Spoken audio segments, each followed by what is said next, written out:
Hi there, I'm Jim Zirin. Welcome back for more conversations. We have a great show for you today. Barb McQuade is with us. She is, like me, a proud graduate of the University of Michigan Law School, where she now teaches, among other things, criminal law and data privacy. Well, they didn't offer data privacy when I was there. She is an expert in national security law, a former U.S. attorney from Michigan, and the author of a new book, which has swept the nation. This week, number 3 on the New York Times bestseller list. The book is entitled Attack from Within: How Disinformation is Sabotaging America. There she argues that dictators use disinformation to seize power. And because you can tell a book by its cover, the color of the cover is, you guessed it, Michigan blue. Barb has just returned from a nationwide book tour where she visited New York, Chicago, Washington State, LA, San Francisco, and Austin. And I can't wait to hear how our audiences reacted to this fascinating subject. We're pleased to welcome the brilliant, sparkling Barb McQuade to the program. Well, congratulations, Barb, on your book. It really is a marvelous contribution to the rule of law and to the public record. So please tell us, how did you come to write it?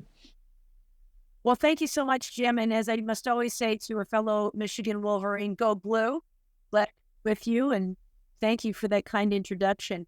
I spent most of my career, Jim, as a national security prosecutor. I was an assistant U.S. attorney and then U.S. attorney in Detroit. And the bulk of that time, I was prosecuting national security cases. And at Michigan Law School, as you said, I teach a course on national security. And since 2018, one of the focuses of my class and of my own study has been disinformation.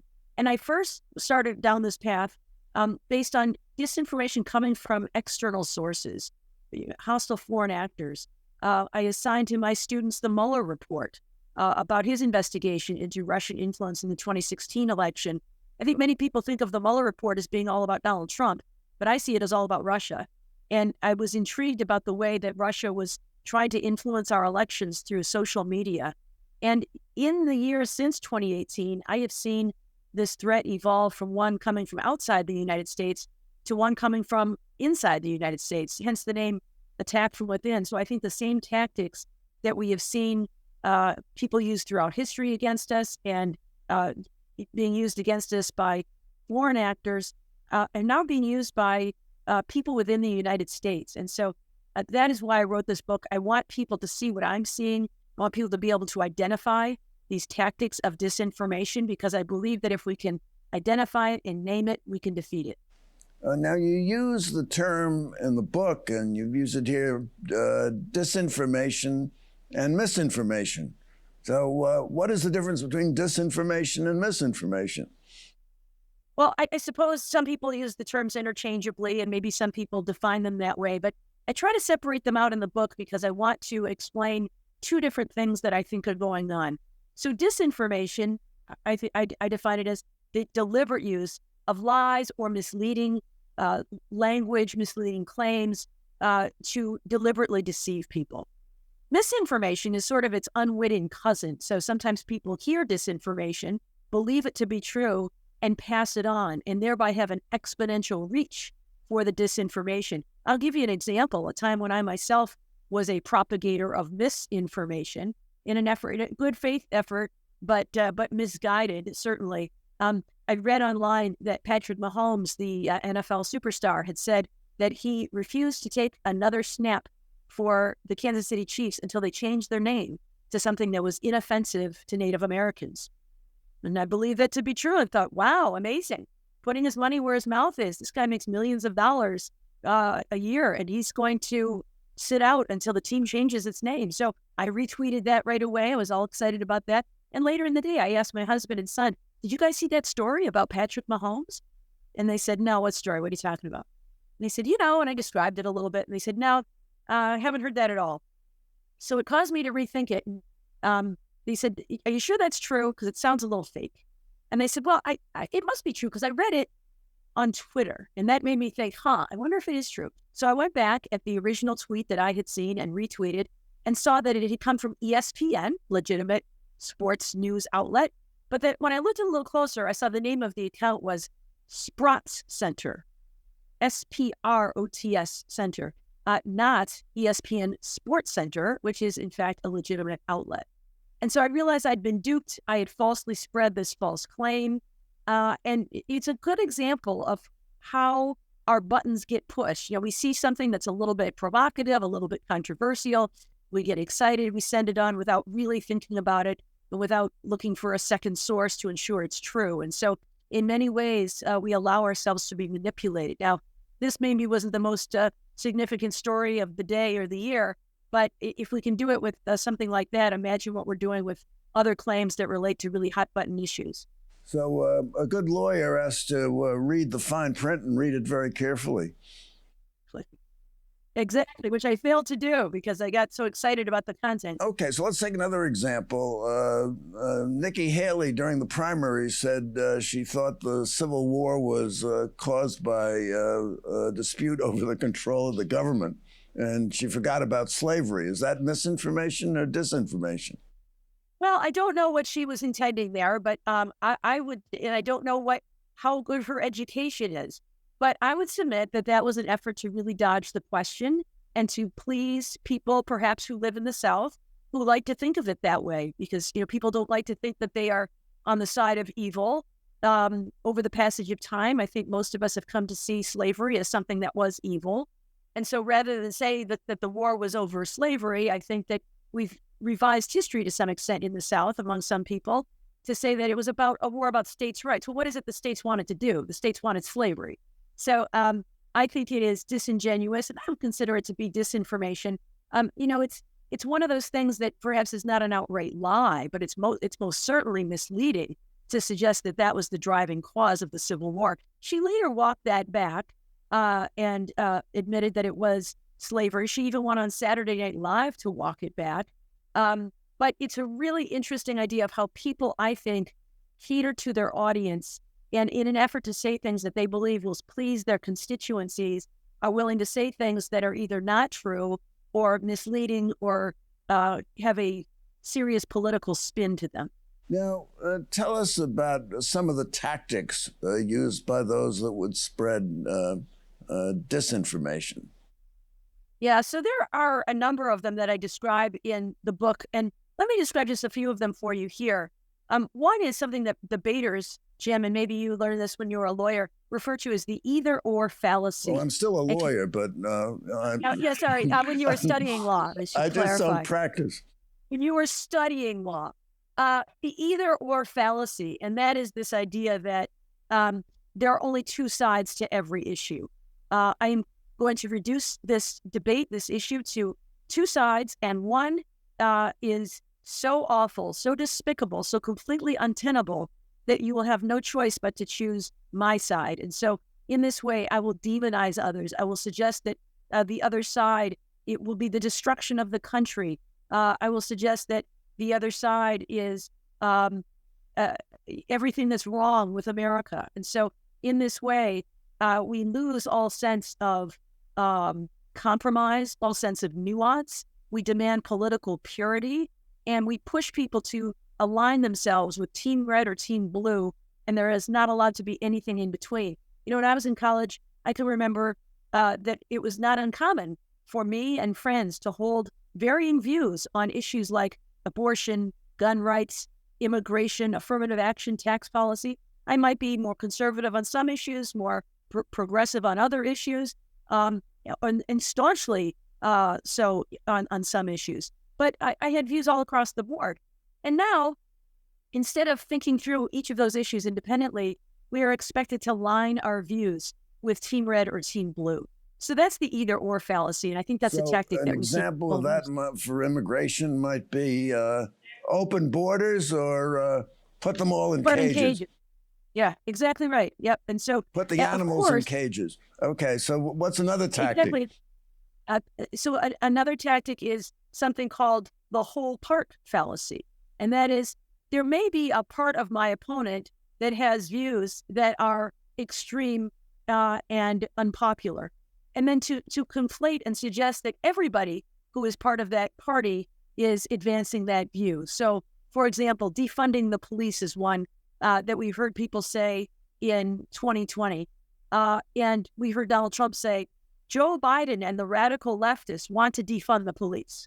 Now, of course, Joe Biden himself never advocated for defunding the police, but it's sort of a cousin to this either-or fallacy that because part of the Democratic Party favored defunding the police, he was going to suggest that all of the Democratic Party favored defunding the police. So that's the part-whole fallacy. That's another tactic that we see people use. How about repetition? Saying, yeah, I got those documents legally. I kept those documents legally. I kept them away from the Justice Department legally. And you say it again and again and again. Pretty soon, people start to believe it. Yeah, repetition is a key one, Jim. And this is something that Hitler described in Mein Kampf. He said that the public needs simple storylines, easy to understand, and you repeat them again and again and again, because then if you're repeating them enough, people are hearing them not only from you, but they start hearing them from other people. And in that way, it becomes self-reinforcing. So as you just said, efforts to prosecute Donald Trump are election interference. The 2020 election was stolen, and stop the steal. Little slogans make them even more memorable. Drain the swamp, lock her up, all of these kinds of things. The simple repetition causes people to adopt these phrases as a matter of membership in the tribe, even if they don't believe it. It becomes part of the credo of that side of the political divide. And then one last one I'll mention, Jim, is the idea of going big with a lie. Again, this is something that Hitler talked about in Mein Kampf when he said that most of us tell little white lies from time to time, things that we say out of kindness, where we tell people that, no, that dress doesn't make you look fat, dear, when my husband says that to me, or you look nice today, or whatever it is. These are, lies we tell each other out of kindness or courtesy. But what Hitler wrote is that most of us cannot imagine that anyone would have the audacity to lie about something of significance and importance. And we project onto others the same unwillingness to breach this line, this moral line. And so when there is something that is very big and very significant, it ironically becomes more believable. So, the idea that Jewish people are part of some global effort to control society and the source of all ills in Nazi Germany, or in the United States, the election was stolen. The presidential election was stolen. I mean, people would think of that and say, how could anyone possibly lie about that? It's such a huge thing. It's so significant. It's so consequential. It's so easily debunked with lawsuits and audits. And yet, because of the audacity of it, and despite the failure of lawsuits and the failure of audits, more than 30% of the American public to this day believes that the 2020 election was stolen. One other, which fascinates me, it's been written that autocrats have used, in order to achieve power, the technique of declinism. And declinism is where you sound the alarm, say the country is in decline, and then you blame some group, immigrants, blacks, Jews, anyone, for the decline in the country. And what resonated with that was Trump's recent statement, our once great country is going down the drain. We're a nation in decline. Vote for Trump. Isn't that an example of exactly what has been written about autocrats? Absolutely. And I don't know if this is Trump's own study of history or Steve Bannon's tutorials, but this is exactly what we have seen used by Adolf Hitler, Mussolini, and others in history to build this sense of aggrievement that society is going downhill. Things are not as good as they used to be. We are in decline. This is a national shame. So Hitler, of course, comes to power after Germany loses in World War I, and everyone feels like society is in bad shape, and only I can fix it, and the ends must justify the means. You need to give me power so that I can restore greatness to this once great country. And then to demonize others. The reason everything is so bad, and to talk about American carnage and how terrible our country is. The reason it is so bad is because of these other people, and look to divide society between us and them And so in Nazi Germany, of course, it was Jewish people. In the United States, it's immigrants, it's the LGBTQ community, it's Muslims. These are the people who are destroying life as we know it. And it's why we hear Donald Trump using words like vermin and animals to talk about people. And I also think this serves as cover. I think that it is true that there are some people in this country who recognize correctly that perhaps their economic fortunes are not as good as their parents or grandparents were. But the reason for that is corporate America has set jobs offshore and overseas, and so we've lost a lot of good middle-class jobs. We have had tax cuts for corporations. We have CEO pay that is off the charts. We have income disparity between the very wealthiest members of society and others in society. And those are the reasons that people may feel less well off than they did as a child or as their parents do. But instead, what we hear from Donald Trump is it's those people to blame. It is minorities. It is immigrants. It is the LGBTQ community. It is those other people that we have to blame. So keep me in power. And I will support your view of America versus that bad view of America that is causing our country to decline.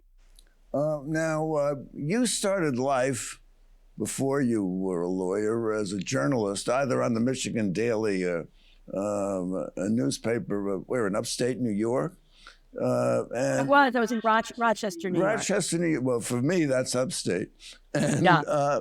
Now, where is the mainstream media in all this? I mean, Trump says if he doesn't win the election, there'll be a bloodbath. Zero reporting of it in the New York Times and on page 9 of the Washington Post. Where is the mainstream media reporting that he says immigrants are not human beings, they're vermin and they're animals and they poison the blood? I mean, maybe a little of that leaked out, but they should be shouting that to the skies. Here's someone who wants to be president of the United States, espousing these terrible, terrible authoritarian views. So what's the answer to that? Yeah, it's tricky, I think, because, there's the mainstream media, some of which amplifies some of what Donald Trump says. So, as we know, Fox News paid a $700 million plus settlement to Dominion Voting Systems for putting on air voices who were saying that they flipped votes from Donald Trump to Joe Biden and pushing this idea of a stolen election. So there's that when you do give voice to some of the outrageous things that Donald Trump and his supporters say. But I think the media has still not quite figured out how to cover him. And I think that is because they have been brought up in a tradition where they were taught to present both sides of a story. And both sides of a story, I think, means I'm going to share all of the facts and I'm going to share both perspectives, the sides of a perspective of candidate A and the perspective of candidate B and their good faith policy differences so that you can choose for yourselves which one you agree with. And I think that only works if both sides are coming to the table in good faith. And instead, we have Donald Trump, who is, just a bull in a china shop, saying all kinds of outrageous things for the purpose of stoking divisions in society. And I think in 2016, when he was elected president, a lot of these news outlets got, blamed for giving him so much free, unearned airtime. They found him such a controversial and interesting story that they gave him, basically an open mic to say all the things he wanted to say, no matter how outrageous they were. And I think they got some backlash to that you gave him a free microphone and he reached an audience and his message reached an audience, and shame on you for letting him have all that airtime. And now I think maybe they're going back too far the other way, where they're saying, all right, well, we don't want to make the same mistake we made in 2016, so we're not going to cover his rallies because he just spews a lot of lies and vitriol and hatred, and so we're not going to cover that. I don't know what the right answer is, but I do think it's got to be somewhere in between, Jim, because as you say, someone who says these things about a bloodbath and calling the January 6th defendants hostages, for example, all of these things, I think, need to be known by the American public, along with an accurate recitation of facts and what he is doing so that people understand the full context and the falsity of so many things he says. The idea that the January 6th defendants who are charged with their crimes for assaulting police officers and damaging property at the U.S. Capitol and trying to stop Congress from certifying the election. They committed crimes. They have been convicted at trial or by guilty plea. They've been sentenced to prison. The idea that these people are hostages, that suggests some sort of, that they're political prisoners in some ways. That's just wrong. And so I think the public does need to know that he's not just out there saying mainstream things and just happens to be the Republican candidate this year, that he is a candidate unlike any we've ever seen. And I think people know that. But I feel a little empathy for the media who are trying to get this right. But I do think that they're making a mistake by burying it. I think there's a way to cover it and provide the information without also giving him an open mic. Okay, well, we have another dimension, which didn't exist when I went to law school, but which you feature in your book, which is the internet and the type of information, one-sided information and disinformation that we read on the social media platforms of Facebook, Twitter, and the like. How does that factor into the whole analysis of how disinformation is infecting our political system? Oh, it's a significant factor, Jim. I think it's one of the things that is really driving this moment of disinformation and this threat. As I mentioned, when I was teaching disinformation from a foreign,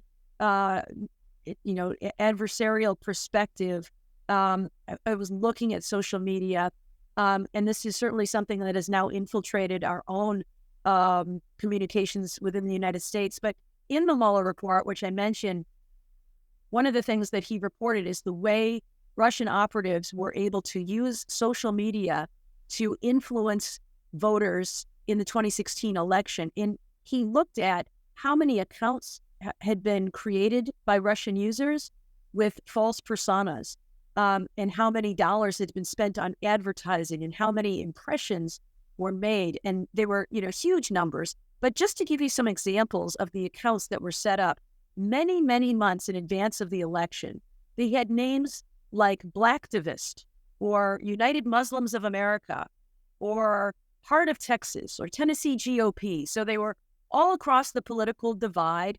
They made it appear that they were a member of some group, and they posted all kinds of content that was interesting, entertaining, and reasonable for many months leading up to the election.